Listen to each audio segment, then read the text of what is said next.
Hi, everybody. I'm Chad here with Dr. Peterson. We've got unfinished business. We saw the first episode of Squid Game and did a recording on that. And then we swore we'd come back and do a recap when we're all done. And here we're all done. And we've been done for a little bit, but we just haven't sat down to record it. So I'll just clarify that there are going to be some spoilers in this. So if you haven't seen it, just viewer beware that we're going to talk about some things that may be spoilers. I was unsure if you were going to actually finish it, but credit to you, you did. I didn't like that series. I didn't like it at all, but I forced myself to watch it. There's some some attraction to it. It was clever. It was very, very clever. But I just hated the violence, and I hated the depiction of the disregard for human life that was thrown around in every single video. I really liked it. I really did. I could have done without some of the graphic violence. It really is just so brutal at times, and that's really hard to watch. Well, it would draw you in too. You'd get affection for a certain person. You'd hope that they survive, but you know that they're probably not. I didn't like it. When friends say, "Hey, what about this Squid Game thing?" I say, no, don't bother. I mean, the whole premise of it is that not everybody's going to survive. Yeah. That almost everybody won't survive.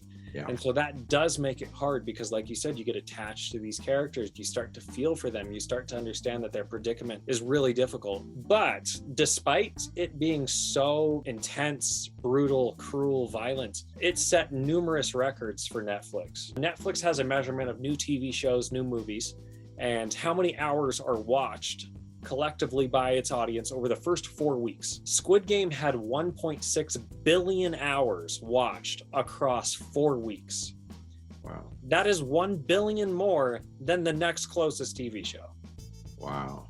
Next closest TV show is 600 and something million, right? I mean, it's absolutely outrageous. A record breaker by every stretch. You couldn't go anywhere without hearing about Squid Game. People talk about Squid Game and people are like, oh, what's Squid Game? Everybody's heard of it. So I would get texts all the time, and I still do. Just people be like, hey, I finally watched Squid Game. Transcendent in terms of the reach of it, even more so than Parasite. I wonder how Korea feels about this, because Korea is very much concerned with its image. True.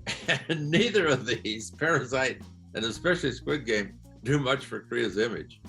Yeah, but what I would say about that, I don't think anybody watches it and they say like, oh, Korea must be a terrible place, right?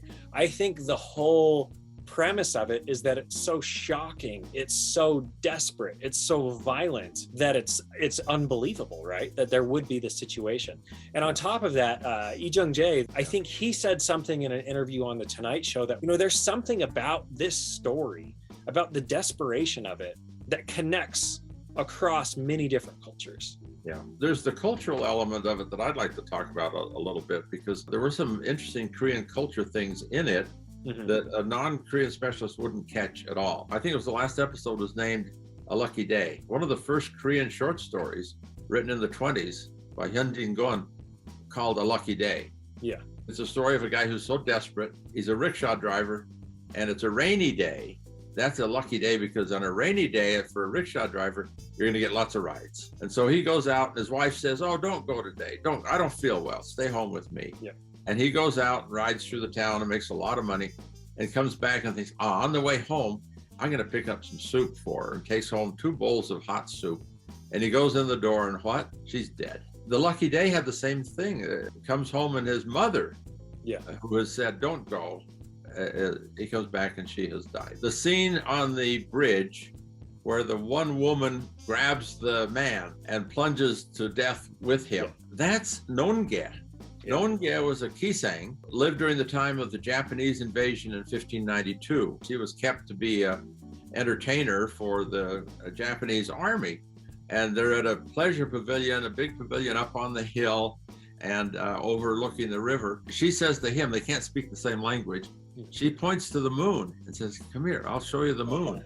And she takes him out on a precipice where they can look at the moon, and the Japanese generals, of course, has romantic interests in mind, and he thinks something's going to happen good. She grabs him and throws them both off into the water. So that one scene I don't know how many Koreans would say, that's Nonge. And it's an interesting story because the Japanese say it's not true. Of course. I didn't like the ending. I didn't like who was the bad guy. Any good story has lots of twists and turns, and that was a real twist. Yeah. To find out he was it. But I thought it was a bit much. I thought, you're just Yeah. me around. There's no way. Yeah, I'm curious about if the police officer, his brother, is he actually gone, right? Is he going to make a reappearance for season 2? Yeah, my guess is he's going to come back. When he sees them kind of recruiting for the next season of Squid Game and they're playing Dakji, it makes you upset. You could argue like, oh, they signed the contract, all this, and that, but nobody knows what they were signing up for. So yes, sure, a lot of people agreed to come back, but there were a lot of people who didn't know what they were signing up for. The lead actor, he was really good. He was very sympathetic, very believable. And that first scene when he's such a loser. He's such a loser. Yeah. You could see how desperate a guy would fall for a thing like this. Yeah. But the one that was interesting to me was the guy that won the award from the Golden Globes for Best Supporting Actor. Yeah. Oh Il Nam.